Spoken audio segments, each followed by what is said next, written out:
밑줄 긋기는 절대로 하면 안 돼요. 이게 정말로 안 좋은 버릇이에요. 이 버릇 때문에 많은 학생들이 발전이 느려져요. 학생들이 점점 읽는 속도가 빨라져야 되는데 밑줄 긋는 것 때문에 이게 멈춰요. 문제 풀 때 밑줄 긋기는 지금 당장 멈춰야 될 거예요.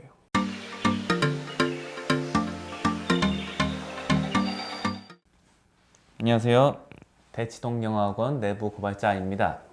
이번 편은 어떻게 하면 영어로 된 글을 빨리 읽을 수 있을지에 대한 편입니다. 어떻게 하면은 영어로 글을 빨리 읽을 수 있을까요? 일단 글은 빨리 읽어야 돼요. 현 교육 시스템에서는 네. 글을 늦게 읽으면 수능도 다 못 보고요. 모의고사 다 못 보고 네. 고등학교 내신도 보기가 어려워요. 맞아요.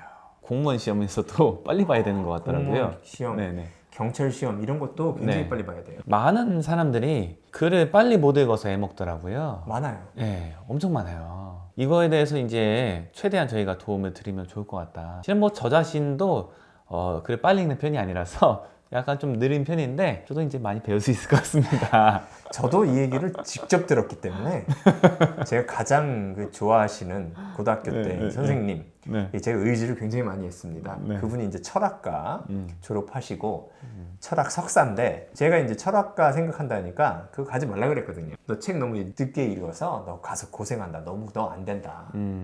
웬만하면 이렇게 안 된다 이렇게 말씀하시는 분이 아니에요. 근데 이제 단호히 그렇게 네. 바로 말씀을 하시더라고요. 근데 제가 얘기하는 건 뭐 그 정도가 아니고요. 하룻밤에 책 한 권 읽고 뭐 이런 정도는 아닌데 평균적인 역량을 가진 학생들이 어떻게 하면은 수능이나 모의고사를 제 시간에 풀 수 있도록 할 수 있을까? 요걸 지금 말씀드린 거예요. 네. 기초적인 거. 첫 번째는 소리내서 읽으면 안 돼요. 이제 속으로라도 네네. 소리내서 읽는 순간 속도가 거기에 멈춰요. 이 소리 내서 읽는 거는 속도가 제한적이잖아요. 치고 나갈 수 있는 속도가. 네네. 아무리 빨리 읽어도 느려요. 그냥 눈으로만 읽는 게 제일 좋아요. 입을 움직이거나 혀를 움직이면 안 돼요. 물론 이제 뭘 같이 읽어보거나 그럴 때는 있겠죠. 네네. 하지만은 모의고사라든가 문제를 풀 때 어떤 지문이 있고 옆에 문제가 달려 있을 때 이럴 때는 입을 움직이면 안 돼요. 혀를 움직이면 안 돼요. 이게 제 1단계고요. 제 2단계는 이제 원리를 좀 말씀드려야 되는데 사람이 글을 읽을 때 한 글자 한 글자를 읽는 게 아니에요. 한 글자 한 글자를 읽으면 아니되옵니다. 한참 걸릴 것 같아요. 큰일 나요. 네. 모의고사 3문제 풀고 끝이에요. 사람은 그렇게 읽지 않고요. 눈을 살펴보면은 이제 한 줄이 이렇게 쭉 있다고 하면 줄에 일정 부분에 딱 초점이 맞춰지고 그 다음 부분은 딱 넘어가요. 중간에 읽지 않아요. 그냥 넘어가는 거예요. 여러 개의 글을 한꺼번에 입력을 하는 거예요. 그래서 한 줄 같은 경우는 뭐 4번에 끊어 읽을 수도 있고 여러 번, 7번에 끊어 읽을 수도 있는데 4번에 끊어 읽는 학생이 훨씬 더 빨리 읽죠. 첫 번째로 말씀드릴 거는 눈동자의 움직임을 적게 하는 게 좋은 건데 적게 하는 거 방해되는 거 이제 일단 말씀드릴게요. 첫 번째, 밑줄 긋기. 밑줄 긋기는 절대로 하면 안 돼요. 이게 정말로 안 좋은 버릇이에요. 이 버릇 때문에 많은 학생들이 발전이 느려져요.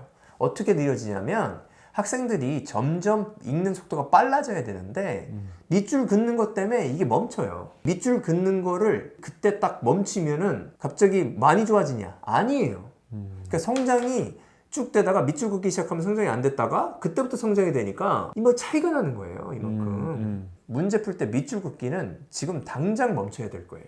한때 막 되게 의견이 분분했던 것 같아요. 밑줄을 그어야 된다. 어떤 사람들은 밑줄뿐만 아니라 네모, 동그라미, 세모에 의미를 부여해갖고 연결하는 세모, 중요 소재에는 동그라미 뭐 이렇게 코드화 시켜갖고 막 하던데 그게 이제 글 읽기를 늦게 만드는 요인이군요. 요거에 대해서 말씀드리면은 네. 글을 읽다 보면은 글의 의미가 파악이 돼요. 앞에 읽었던 문장 구조라든가 어떤 게 중요하다든가 주어 동사의 위치가 내가 그 문맥을 아는 경우하고 모르는 경우에 따라서 변하기 때문에 글을 쫙 읽고 나서 다시 보면 아 이게 주어지 이게 목적어지 이게 다 바뀌어요. 근데 그거를 읽으면서 표시를 하게 되면 낙인 효과라고 해서 그게 고착화되는 거예요. 그러면 큰일 나요. 학생들이 그런 실력이 아닙니다. 처음부터 읽는다고 다 이해가 되는 게 아니에요. 저도 그렇게 안 될 것 같아요. 한번 표시하면 지워야 돼요. 지웁니까? 안 지워요. 어디서 안 지워지냐? 머릿속에서 안 지워져요. 한번 마음 먹은 거는. 그래서 문맥 파악이 안 될 거예요. 그런 식으로 하면. 그냥 내비둬야 돼요. 미정이면 미정으로 내비둬야 돼요. 그걸 강박관념으로 막 표시를 하게 되면 그때부터 안 돼요. 진행이 안 되는 거죠. 시간 많이 걸리는 건 둘째치고라도. 따라서 모의고사나 시간이 제한된 문제를 풀 때는 지문에다가 표시를 안 하면 안 할수록 좋아요. 이게 불안증이 있는 분들이 좀 있는 것 같아요. 불안증이 있으면 공부가 안 되잖아요. 불안증이 있으면 제한된 시간에 문제를 못 풀잖아요. 그러면 행동심리학적으로 봤을 때 불안한 사람들이 하는 행동을 일단 하지 마세요. 그러면 덜 불안하게 돼요. 그런데 불안한 사람들이 하는 행동을 하잖아요. 그럼 불안하게 될 가능성이 더 높아져요. 그럼 밑줄 그는 거는 네. 금기입니다. 모의고사에서 밑줄 그으면 안 돼요. 네. 밑줄을 긋지 않으라고 하니까 습관이 든 거예요. 볼펜이 있으면 볼펜을 힘을 빼진 않고 그냥 따라 읽어요. 봤어요. 똑같아요. 네. 안 돼요. 요거를 따라서 눈이 움직일 건데 이게 느려요. 이게 딱딱딱 끊어 읽어야 된다니까요. 그리고 이걸 뺏어요. 손가락으로 하고 있어요. 이러면 안 돼요. 그래서 습관이 무서운 거고 네. 밑줄 치는 게 이렇게 위험한 거예요. 다시 한번 말씀드리지만 밑줄 긋다가 심 뽑지 않고 그냥 따라 읽다가 나중에 손가락 읽다가 그것도 멈췄어요. 그러면 그게 1년이 걸렸다고 치면 1년 동안 그 읽기 속도가 발전이 없는 거예요. 다시 시작하는 거예요. 1년 전으로. 이거는 좋지가 않아요. 그 옛날에 네. 속독학원 한때 좀 네. 유행했던 걸로 알고 있어요. 어떤 책을 읽었는데 개인주의 선언인가? 그분이 이제 옛날에 속독학원에 다녔다. 속독학원에서 이제 얼마나 글을 빨리 읽는지를 공개 수업 같은 걸 해갖고 이 사람이 약간 대표로 나간 거예요. 아무 책이나 딱 잡고 줬는데 옛날에 읽어본 거다. 읽어봤던 거니까 싹싹싹싹싹싹 읽어도 대체 상기가 되잖아요. 그래서 바로 내용 말하니까 옆에서 박수를 치고 막 원장도 놀랬다. 원장도 그 전까지는 이거 될까 조마조마한 눈빛이었는데 원장도 약간은 다행이야. 네, 다행이다. 이런 반응이었다. 이런 거 기억나요. 유명한 변호사 고시 변호사 있잖아요. 네. 사법고시, 행정고시, 외무고시 3관왕. 그분도 그 속독에 대해서 네. 글을 좀 썼던 거 본 적이 있는데 꼼수는 안 통한다. 요행 같은 방법이란 건 존재하지 않는다. 뭐 그분 결론도 뭐 이런 거였던 것 같아요. 이해력이 현저히 떨어져요. 속도를 맞추려고 하면 이해력이 팍팍팍 떨어지기 때문에 네. 효용이 없어요. 네. 그래서 우리가 말하는 이제 빨리 읽는다는 거는 이해력을 유지한 채 속도를 높이는 그쵸. 거를 얘기하는 거니까 정답률은 막 팍팍 떨어지는데 빨리만 읽으면 안 되는 거니까 이렇게 생각을 해주시면 좋을 것 같아요. 속독식으로 하면은 안 되죠. 속독식으로 하면은 사실상 모의고사 문제 못 풀 것 같아요. 80점 맞을 수 있는데 속독하면은 한 60점 나오겠죠. 네네네. 그럴 그 것 정도 같아요. 될 것 같습니다. 네네. 저는 옛날에 이제 좀 궁금해서 좀 찾아봤는데 뭐 주변 시야를 사용해라 많이. 네. 주로 보이는 부분이 아니라 이 사이드에 보이는 걸 많이 쓰라고 하는 건데 저 개인적인 경험은 이래요. 시야에 들어오고 안 들어오고도 실은 중요하긴 한데 그거보다 더 중요한 게 이게 의미가 정리되는지 이게 더 중요한 것 같더라고요. 그래서 저는 이제 개인적으로 생각하는 거는 영어니까 네. 제 개인적인 경험도 그렇고 주변 아이들 이제 관찰했을 때 어휘 양만 늘어도 글을 읽는 속도가 좀 빨라지더라고요. 빨라져요. 그게 왜 그러나 싶었는데 단어를 많이 모르는 상태에서는 글을 읽으면서 유추에 쓰는 에너지가 많은 것 같아요.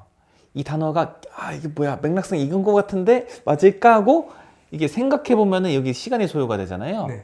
그런 게 줄어드니까 어휘 폭이 넓어지면은 빨리 읽을 수 있는 것 같고요. 그렇죠. 또 패턴 같은 거, 뭐 예를 들어서 not only but also를 네. 실은 단어 하나하나만 읽어도 그 뜻이 되죠. 뿐만 아니라 뭐 이런 뜻이 네. 되는데 이걸 약간 패턴으로 인지하는 애들은 읽자마자 의미가 쏙쏙 들어오잖아요. 네. 이런 것도 도움이 되는구나. 네. 예, 뭐 이런 생각이 들더라고요. 선생님은 약간 고차원적인 말씀을 하셨고요. 약간 저차원적인, 어떻게 보면 기계적인, 메카니컬한 레벨에서 좀 살펴보면은 아이들이 어휘를 알면 문맥하고 어휘를 맞춰서 다 읽지 않습니다. 정확히 읽는 게 아니에요. 그 단어를 모르면 진짜 한 글자 한 글자 한 글자가 눈동자가 돌아가면서 읽어야 되는 그런 상황이 벌어지는 거예요. 네. 그래서 모르는 단어가 나면 갑자기 느려지는 거죠. 여기서 이제 영어 실력이 좋으면 빨리 읽게 되죠. 자세도 상당히 중요한데요. 이렇게 하는 아이들이 있어요. 이런 학생들이 빨리 못 읽어요. 이거 왜 그러죠? 소위 말하는 올바른 자세 있잖아요. 네. 올바른 자세를 할수록 글이 잘 읽혀져요. 사람이니까 그럴 수밖에 없는 그런 거군요. 네. 이렇게 한번 해보세요. 한 2분 있으면 굉장히 목이 피곤해지기 시작합니다. 복잡한 게 아니에요. 네. 단순한 겁니다. 네. 그리고 책상이 깔끔해야 돼요. 막 쌓아놓는 친구들이 있어요. 이런 친구들이 보통 평균적으로 읽는 속도가 느려져요. 시야 속에는 좀 정돈이 돼 있어야지 잘 읽혀져요. 시험 같은 거 볼 때는 다 집어넣어라. 내가 검사하는 책만 딱 놓고 다른 건 다 집어넣어라. 이렇게 해야 돼요. 어떤 책을 읽던 문제를 풀 때도 항상 그 깔끔하게 해서 다른 것에 신경 쓰지 않도록 하는 게 중요하고요. 아까 이 그 지문에다 표시하는 것도 그 표시 자체가 아이들이 의도치 않는 그런 주의를 뺐기 때문에 되도록이면 표시를 안 하는 게 좋아요. 지문에다가. 이거는 비단 영어뿐만 아니라 국어도 똑같습니다. 그런 다음에 아이가 글을 빨리 읽으려면 어떻게 해야 되냐? 많이 읽어야죠. 이게 정답 같네요. 네, 많이 읽어야 돼요. 네. 권장량 중학교 기준으로 교과서의 100배 이상 읽기 양으로 보면은 네. 교과서 100회 이상 읽는 양 이상 읽어야 돼요. 그게 맞을 것 같아요. 초등학생인데 네. 토플이 95점, 100점이 나와요. 이런 아이는 1000배 읽어요. 교과서의 1000배. 교과서의 1000배를 읽는 거예요.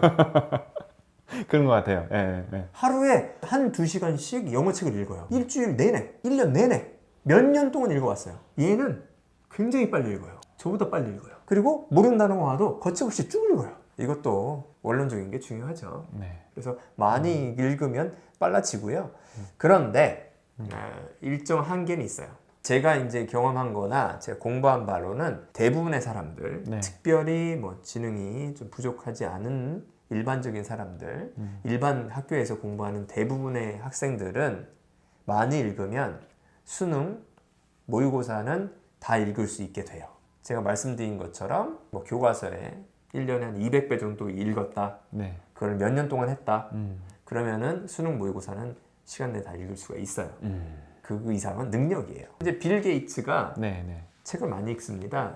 이분이 어떤 호수 옆에 별장이 있는데 도로가 없어요. 호수에 비행기를 띄워서 수륙양용 비행기 아시죠? 그거로만 별장에 들어갈 수가 있는 거예요. 책을 한 20권을 들고 들어가요. 일주일 동안 책만 읽고 나와요. 빌 게이츠의 특징은 책을 일반 사람들보다 2.5배에서 3배 빨리 읽어요. 굉장하네요. 그리고 기억을 다 한대요. 엄청난데요? 그 정도는 타고났다고 하긴 그렇지만 어떤 그 내재된 능력 차가 있는 거고 저희가 이제 바라는 거는 일정한 훈련을 거쳐서 우리 일반적인 학생들도 충분히 모의고사, 수능 시간 내에 풀고 시간 남아서 좀 확인할 수 있는 시간까지 남을 거예요. 그 정도로 만들어져 있어요. 시험 자체가. 좀 능력이 우수한 학생들은 한 20분씩 시간 남고 그러잖아요. 네네. 그런 거는 목표로 할 필요 없고 네. 수능하고 모의고사는 충분히 시간이 남는다. 그렇게 말씀드리고 싶습니다. 좀 추가를 하자면은 저 개인적인 경험으로는 글을 빨리 읽을 때 도움이 됐던 게 배경 지식이었던 것 같아요. 어렸을 때는 약간은 좀 더 배경 지식의 중요성을 간과했었는데 글을 빨리 좀 정확하게 읽는 거에 영향이 되게 크더라고요. 배경 지식이. 그렇죠. 이미 알고 있는 거랑 똑같거나 혹은 완전히 일치하지 않더라도 관련이 있는 내용이 나오면은 빨리 읽을 수밖에 없을 것 같아요. 속도가 약간 걸림돌이라고 하면은 배경 지식을 폭넓게 가져가면은 이것도 도움이 된다. 글을 좀 써보는 것도 글을 빨리 읽는 거에 도움이 됐던 것 같아요. 쓰다 보면은 문장 구조 같은 거에 대해서 네. 생각해 보게 되잖아요. 네네.